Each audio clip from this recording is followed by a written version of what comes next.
Tony Ferguson, El Kukui taking on the Bronx, Charles Oliveira. Charles Oliveira has looked incredible as of late. He's 29-8. He's now won 7 straight, and all of those have been by finish. He's extremely quick. He's athletic, and he's got the one-punch knockout power to put people out. His submission game is absolutely filthy. He's got 19 career submissions, and when he gets to the ground, he's just nasty. 3rd-degree black belt in BJJ, and it definitely shows.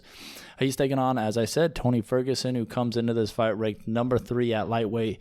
He's 26-4, and he's coming off that brutal loss to Justin Gaethje. Before that, though, Tony Ferguson had won 12 straight, and like Oliveira, and at 155. And at 155, which is just murderer's row. Like Oliveira, he is pretty well-rounded. He was a very good college wrestler. He's got a high-level BJJ black belt with 8 submissions. But as you said, I think Oliveira might actually have him beat in the grappling department. His striking is kind of reckless. It's relentless but reckless.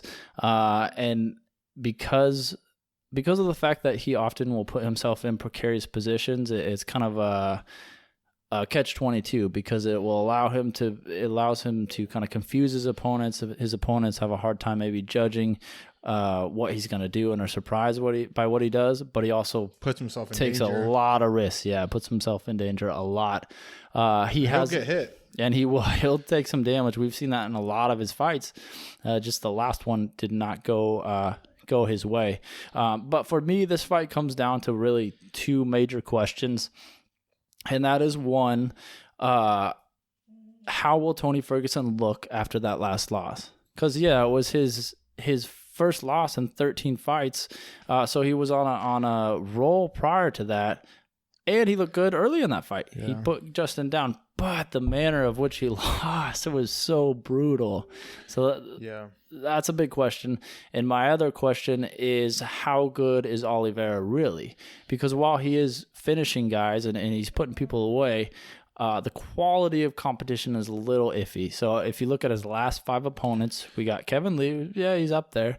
But then you have Josh Gordon, Nick Lentz, David Tamer, and Jim Miller. And that's in contrast to Tony Ferguson's last 5, who are Justin Gaethje, Cowboy Cerrone, Anthony Pettis, Kevin Lee also, and then RDA. So just a completely different level of opponents there. But maybe Oliveira is just that good now, and he just hasn't had the opportunity to fight really good guys. We've talked about some of these other young, Oliveira is 31 with a ton of pro fights, but some of these other guys that haven't burst onto the scene yet, how good are they really? Are they Hamzat? Are they just being low-level competition, or have they just not got the opportunity yet? Right. And that's what Chael always talks about. Like, you always say, well, they haven't fought anybody. Well, they haven't had the opportunity. Doesn't mean they're going to shit the bed when, here's your opportunity. Yeah. And if you look at Charles Oliveira, if you look back at some of his losses, they are against bigger names. Like when he fought Max Holloway, Anthony Pettis, who at the time was very good. Paul Felder, Lamas, Frankie Edgar. He's losing those big ones, but those are also 3+ years ago. Yeah, when those guys were in their prime too. Yeah. Or at least a lot closer to their prime. So it's 3 years later. Has he improved so much that he'll rise to the occasion? And is Tony Ferguson the same Ferguson? Yeah, that was finishing everybody, taking all that damage and being okay. I went back and forth on this one. This was a tough one, and this might be my me going with my heart, but I'm going with T. Ferguson on this one. A lot of it's based on that level of competition, and I think I'm actually going with a TKO. I'm thinking, maybe hoping that we see the old Tony Ferguson and he's able to overwhelm Oliveira with his pace on the feet. And I'll go with 3rd round TKO.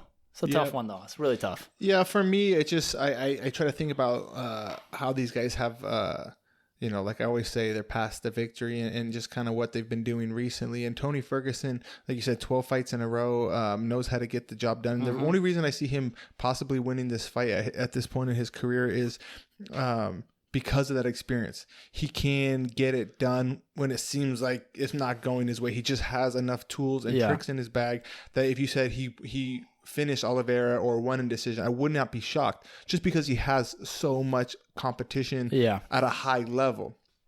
But I just think what I saw in that last fight with Charles Oliveira against Kevin Lee, Yeah, he just looked nasty. different. He looked like he had grown into himself, kind of like you've seen with Figueiredo. I don't know if it's like the hair dye and the new tattoos. They seem to have like this new swagger. All hits at once. There's new confidence. They just seem to be peaking, right? They just seem to be rising at the right time, hitting their prime, and you can just tell like a different aura when they're in the octagon. These guys are here to perform, and that's what I felt from Charles Oliveira in that last fight. This guy's here. It's his time. He's in his prime.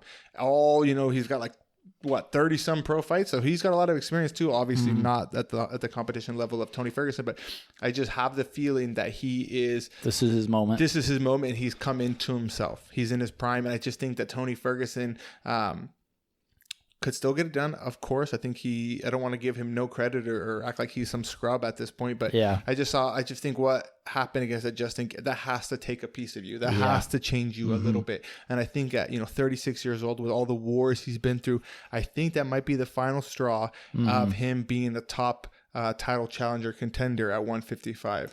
I think he gets beat by Oliveira. I think he gets finished by Oliveira, and I think that it's going to be a quick decline and I think all those times where he was able to pull him out, cut and hurt, and get doctor stoppages and late TKOs. I think all of a sudden, because he was living on the edge for so long, I feel he was always so reckless. He was always getting hurt. He was getting dropped, and he always was able to pull it out. But for how long? And I think that point got reached with Justin Gaethje.